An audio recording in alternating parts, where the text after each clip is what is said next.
संजना, बहू जरा सुनना। आजकल वो क्या कहते हैं, कान में लगाकर गाने सुने जाते हैं जिनसे बात भी कर सकते हैं, वो मुझे चाहिए। मम्मी जी फोन ईयरफोन वो तो आपके मोबाइल के संग आए हैं न। अभी 2 दिन पहले ही 60,000 का मोबाइल बहू ने अपनी सास को दिलवा है। हाँ, लेकिन मुझे वायरलेस चाहिए जिसमें तार की झंझट ना हो। देखो ना, ये सब तार एक दूसरे में उलझ जाते हैं, बड़ा टंटा लगता है मुझे तू तो मुझे वायरलेस वाले लाकर दे। और हाँ, सबसे अच्छे वाले ब्रांड को लेकर आना, वरना मेरी सहेली कहेंगी सस्ते वाला उठा लाई। और सुन, सब्जियां खत्म हो गई हैं, लेती आना।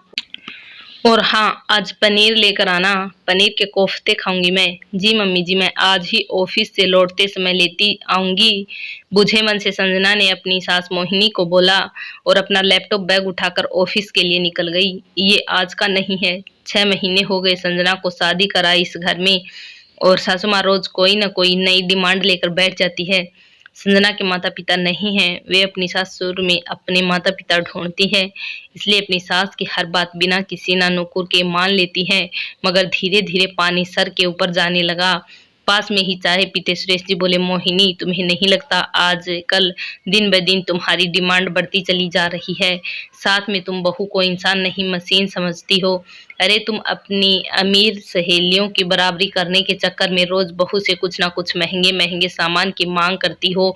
और ये सुपरमार्केट ग्रोसरी का सामान तो पहले मैं भी लेकर आता था, तुम भी कभी बाजार से लाती थी, ऑनलाइन मंगा लेते थे, मगर अब हर चीज बहू के मत्थे क्यों मरती है? तुमने क्यों जी, ऐसा भी कौन सा पाप कर दिया मैंने जो इतना भाषण सुना रहे हो?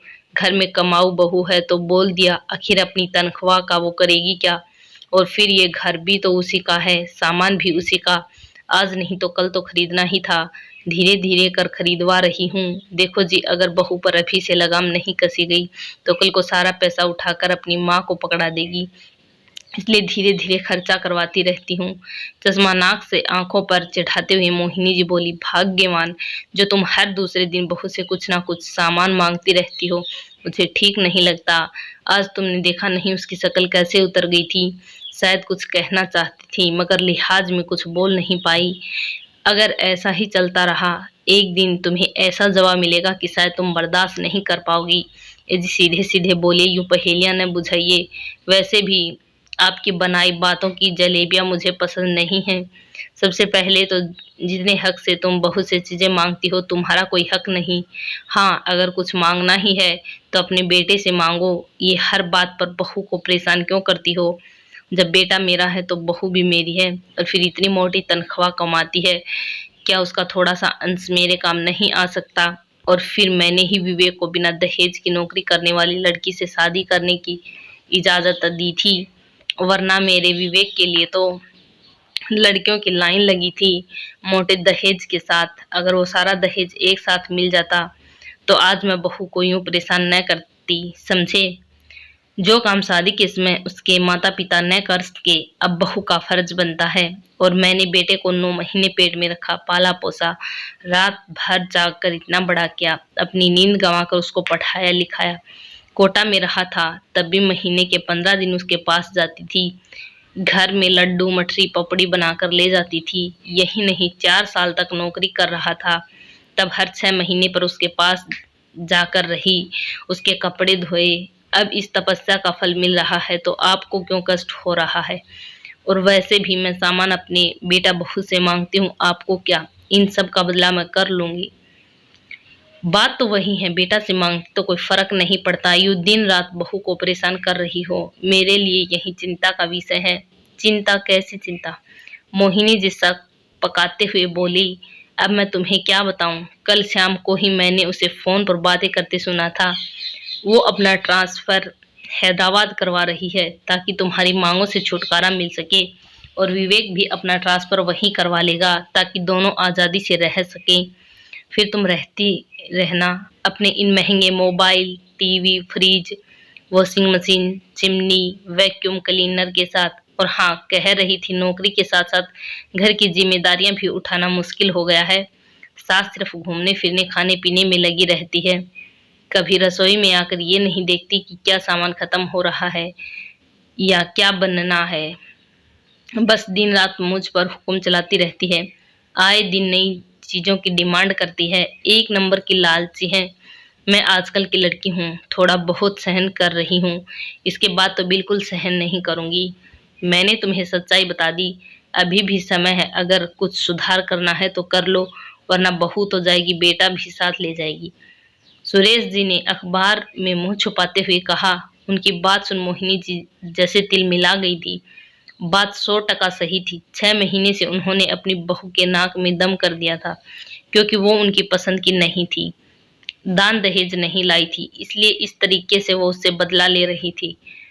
ऑफिस जाने से पहले, ऑफिस से आने के बाद, घर के सारे काम करवाकर, हर बार बेवजह के सामान खरीदने की बात कर, और तो और संजना के पास कोई अच्छा सामान दिख जाए, तुरंत उससे बोल खरीदने को बोलकर, जैसे कि उसके पास कोई घड़ी, चप्पल, यहाँ तक कि प्लाजो, लेगिंग, कुर्ता या फिर ऑनलाइन पिज्जा बर्गर मंगवाकर सब कुछ उसी से करवाती, ताकि उसकी तनख्वाह खत्म हो जाए और वे उसके पैसों पर मजे कर सके। बहुत देर तक सोच विचार करने के बाद मोहिनी जी को अपनी गलतियों का एहसास हो गया। दूसरा, उन्हें डर भी लग रहा था कि कहीं उनकी बेवकूफियों से बहू बेटा दूर चले गए तो उनका बुढ़ापे में क्या होगा। यही सोच वे संजना को फोन लगाती है। बहू, मैंने तुमसे सुबह कहा था न ईयरफोन का, अब उनकी कोई जरूरत नहीं है, इतने महंगे आते हैं, कहीं गिर गया तो नुकसान हो जाएगा। लेकिन मम्मी जी, वो वायर वाले उलझ जाते हैं ना। अरे कुछ नहीं होता, पहले सब उलझा हुआ था, अभी थोड़ी देर पहले ही सब सुलझ गया। तो बस वो ईयरफोन लेकर मत आना। और सुन, मैं तो तेरे बाबूजी आज सुपरमार्केट जा रहे हैं, सारा सामान खुद ले आएंगे, तू ऑफिस से सीधा घर आ जाना। चल अब मैं फोन रखती हूँ। इधर संजना अचानक सास के बदले मिजाज को सुन हैरान थी। फिर जब शाम को घर पहुंची तो मोहिनी जी बोली, आओ बेटा, हम सब चाय पी रहे हैं, तुम भी बैठकर चाय नाश्ता कर लो। मम्मी जी, रात को खाना पनीर के कोफ्ते बनाने हैं। अरे तू इतनी क्यों फिक्र करती हो, मैंने सब कुछ बना लिया है। थोड़ा थोड़ा हाथ पाँव मैं भी चलाती रहूंगी तो बुढ़ापे में परेशानी नहीं आएगी। यही सोच आज खाना मैंने बना लिया।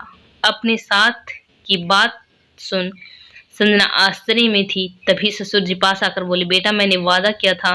हाँ, अब तुम चिंता मत करो, मैंने तुम्हारी सास को अच्छे से समझा दिया है। अगर दहेज मांगना बंद नहीं किया तो बहू बेटा लेकर भाग जाएगी। बस इस रामायण आने तुम्हारी सास को सीधा कर दिया।